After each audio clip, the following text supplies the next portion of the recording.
In this video, you learn a super simple, easy to play blues fingerstyle piece for acoustic guitar. Now, the acoustic guitar, blues, and fingerstyle are a great combination. There's nothing like sitting back, being able to play through chorus after chorus of a blues on your own without the need for any backing, sounding full and complete. Hi, this is Simon Candy from acousticguitarlessonsonline.net, and in this lesson I'm going to show you the easiest way to play a blues fingerstyle piece on acoustic guitar. I'll first get you familiar with the 12-bar form that we'll be using, then I'll take you through a piece that is pretty much, by and large, only going to use open strings and the pentatonic scale. You will barely play a chord in this arrangement, but what you hear will sound full and complete in and of itself. Now, I will break down the arrangement for you so that you can not only learn it, but also, and more importantly, learn the concepts behind what I'm doing so you can create your own variations and develop the ability to play chorus after chorus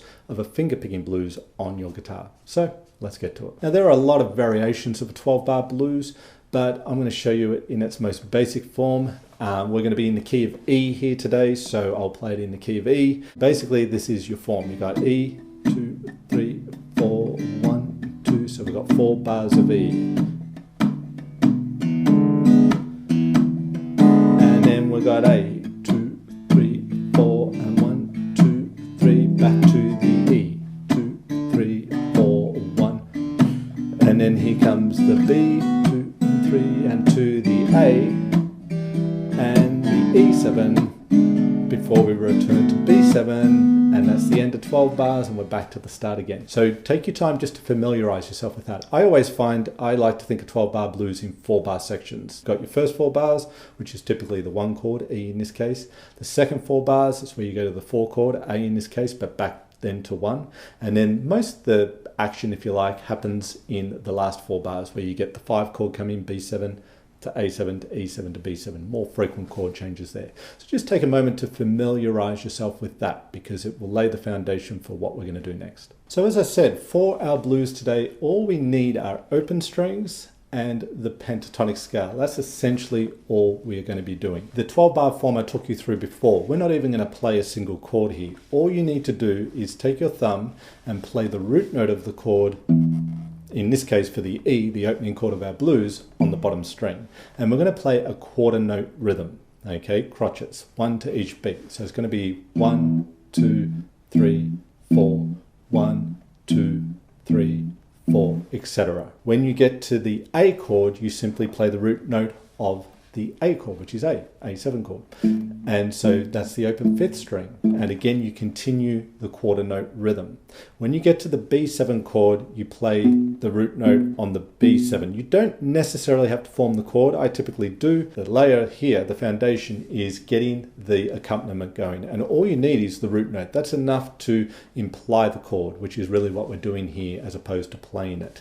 Okay, and you'll be amazed how much fuller that can make an arrangement sound, even though on its own it doesn't sound like that much. Now also notice that with this part of our arrangement, I'm also muting, palm muting. Okay, the reason for that is so that the things I play on top will stand out a bit more. It creates a little bit of separation between the melody or the soloing part and the accompaniment. First step is to play through that 12-bar form, simply playing the root note with your thumb on the lower strings of each chord as it comes up into progression, palm muting. So it would sound like this. 2, 3, 4. So we're on the E7 here. Just simply playing on the beat. 1, 2, 3, 4, 1, 2. Now we're into the A. So we go to the A string. 3, 4, 1, 2, 3. And we're back to the A, or the E rather. 4 for 2 bars. Here comes our B. So we've got 1 bar on B, we've got 1 bar on A, 2, 3, and we're back to the E, 2, 3, 4, and the B, 2, 3, 4. Now we'll make some slight alterations to that as we shape our arrangement today, but that's the first step. Just get that going. That way you know that part and we can then add to it. Next, we want to add something on top, okay? It doesn't sound too interesting at the moment. We're just laying that first coat, if you like. Now we want to add something on top, and we're going to grab lines from the E minor pentatonic scale in open position. That is here, okay, ascending and descending.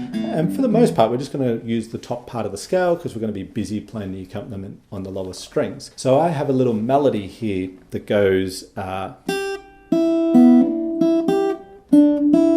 the first phrase, okay? And I'm just grabbing it straight from the minor pentatonic scale. Rhythmically, it's coming in on the 2 of the bar. It's 1, 2, 3, and 4, and 1, 2, and 3, 4. Okay, with a little hammer on the second string there. Then we repeat it with a slight difference. So this is like a call and response, very common way. I'm not just randomly playing notes from the scale here. I'm shaping it in very common blues phrasing ways, if you like. Okay, so the second time we play it, 1, 2, 3, and 4, and... So here I'm sliding up to the 4th fret, and then on the 1 of the 4th bar, then I'm playing open strings 2 and 1, and then I'm sliding back from 4 to 2, pulling off to the open, hammering on from open to 2 on the 4th string, and repeating that 2. So slowly on that little variation there. So that's the first 4 bars, and in that is a lot of what happens afterwards, as you'll see in a moment. But I'll just play the melody on the first 4 bars. 1, 2, 3, and 4, and 1, 2, and 3, 4, 1, 2, 3, and 4, and 1, and 2, and 3, and 4. Okay, so that's the first melody part. Then we kind of have a little variation here because now we're going to the A7 chord. And we play a similar thing, 1, okay, so we put in this C sharp note, which is not in your pentatonic scale, but it's coinciding with the A7 chord. So 1, 2, 3, and 4, and 1, and 2, and 3, 4. So that's the phrase in bars 5 and 6. And then we return to the phrase we played in bars 3 and 4 in 7 and 8, as in 1, 2, 3, and 4, and 1, and 2, and 3, and 4. And the only difference is the very last note. So in the first time we played this little phrase, we stayed on the 2nd fret and played the 2nd fret. When I play it here, I play the open 4th string. And then when we get to the B chord, it's a little simpler. It's just 1, 2, 3, and 4. Okay, 1, 2, 3, and 4. And then on the A, we play a little riff that goes 1, and 2, and 3, and 4, and 1, and 2, and 3, and 4, and so I'm bending with my 3rd finger. Just when I say bend, it's a 1/4 step bend, so very, very minimal bend, not bending it to the next note, just a little movement on that note. And then open, 3, open, and then a little grace note, slide back. And then, so slide, grace note slide from 3 to 2. Grace note is a very quick slide. You pick and slide at the same time. Then you got the open on the 3rd string, and then the pull off from 2 to open on 4th string. So that riff goes 1, and 2, and 3, and 4, and okay, and then we get to the last 2 bars, which we will talk about shortly. Okay, now for probably the most challenging part of the piece, and that's putting the bass that we touched on earlier and the riffs together. So the riffs are playing on and off of the beat, but the bass is only playing on the beat. I won't go through every single part here because it's probably not going to be necessary, but let me just take the first opening part. The first 4 bars will be enough to show you what you need to do then for the remaining bars, because really the riffs repeat by and large after that. We've got this first riff, 1, 2, 3, and 4, and 1, 2, and. So we're going to get that going with the bass.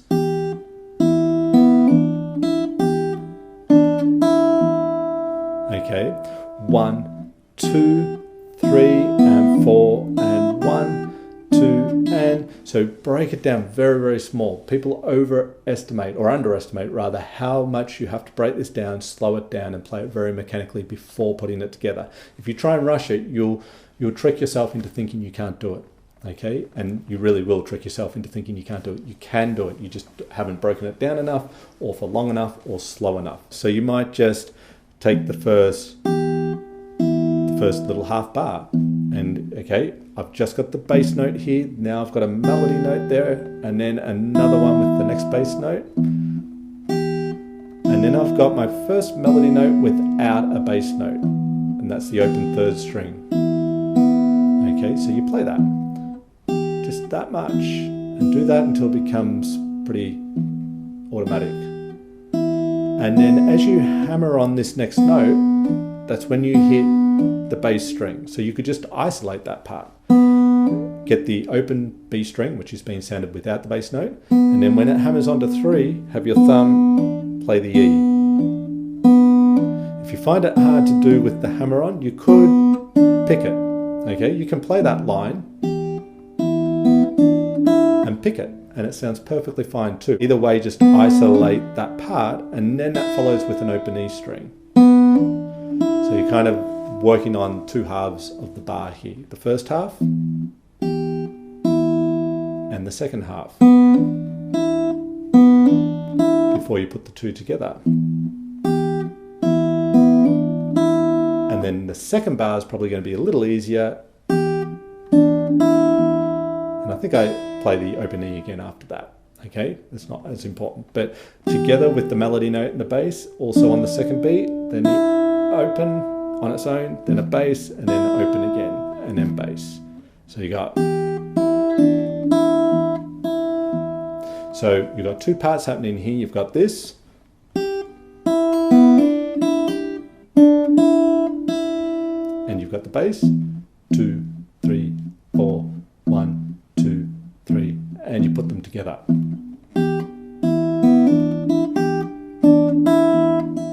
So take it slow, break it down. Then you move into the third and fourth bars. It does the same thing initially, and then we've got this.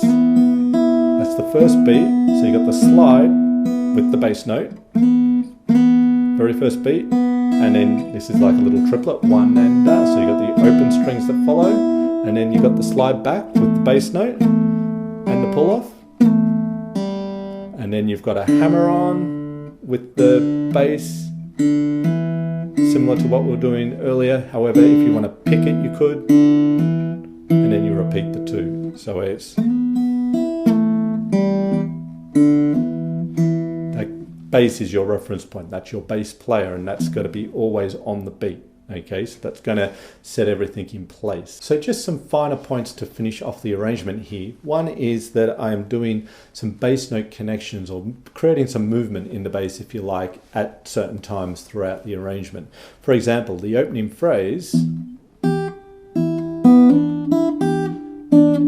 the end of it, I'm doing that 3 to 4 to open. That's on the 4 and 1, and it's playing the G to the G sharp, which is the third of the E, the chord we're on at the time. So we're approaching at a half step below, playing the G sharp, and then we're coming back on the 1 of the third bar on the E note. So that goes.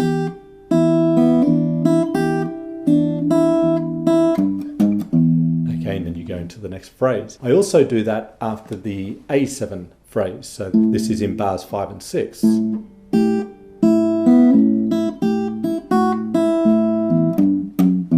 It's a different bass note connection because I'm going from A to E. So it's A open E, G, F sharp, and connects down to the E on the first beat of bar 7. Okay, so that goes on the A, bar 5, bar 6, and then connecting to bar 7 there and back to our E7 chord. And I also do it on the B7, I think. So we're on the B7 and down to the A. Just the B, B flat, just a nice chromatic connection you can always have between an E and an A7 chord there. So that creates movement in the bass, which is really cool. You can take it or leave it. You can maybe do it without it first to keep it simple, and then these things, they're like legs, you can add them in when you are ready. And the other thing is, in the last two bars of a blues, we call that the turnaround, and that's often a place where you can play cliched little licks that sound really cool, and there's millions of them. And I'll link to a video in the top right corner now that I did specifically on blues turnarounds, and so you can check out some variations of them there that you could bring into your arrangements. But for this arrangement, I played this particular turnaround.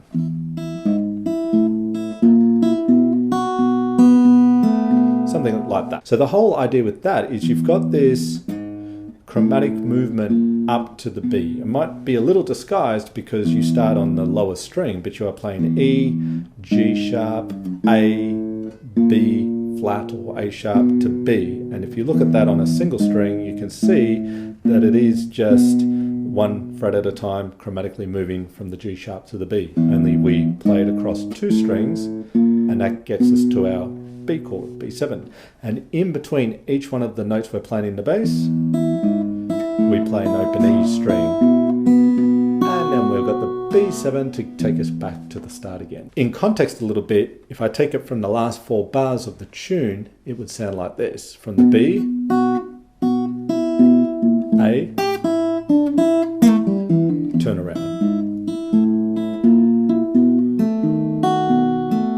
Okay, once more, so you got the B in bar 9 and the turn around. And back to your E7 where you finish, or you go through to your next chorus. You can keep it really simple. You could do something like this. Alright, I'm just keeping my thumb on the B, and I could do the same line on the A. 2, 3, 4, back to E. And I don't even need to form B7, I could just play the B, the A, E, 3. Now I just played a 12-bar blues using the exact same concept that I've just been breaking down for you with my arrangement today. So you can take the concept and do it very, very simply. I just wanted to put a little bit more meat on the bone, if you like, here today to show you some of the possibilities. Look at them, play around with them, create your own variations, have fun. It's a great way to play fingerstyle blues arrangements on acoustic guitar. So let's see how that all sounds together now. We've got our blues arrangement, we've broken it down, we've looked at the concepts. Now let's listen to how it all sounds when we put it all together. So here it is.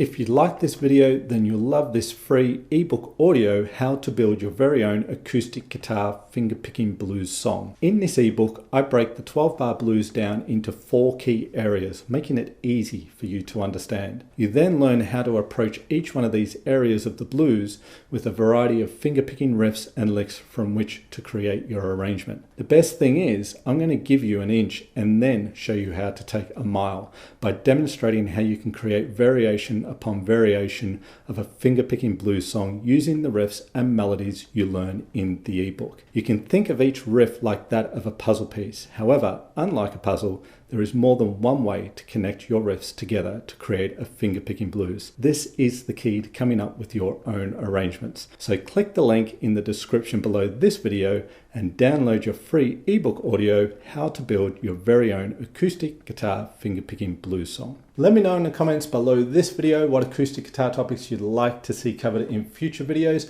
I read all the comments, I'll do my best to reply to them.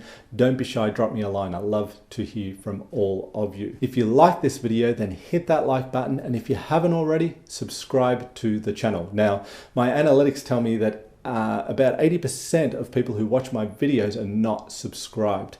You might see videos pop up in your feed because you've watched videos of mine before, but this does not necessarily mean you are subscribed to the channel. So if you like the videos, subscribe to the channel, hit the notification bell button, and YouTube will tell you every time I've released a new video, which is every single week. Thank you so much for being here. This is Simon Candy from acousticguitarlessonsonline.net. As always, I really do appreciate you checking out my videos, and I look forward to seeing you in the next one.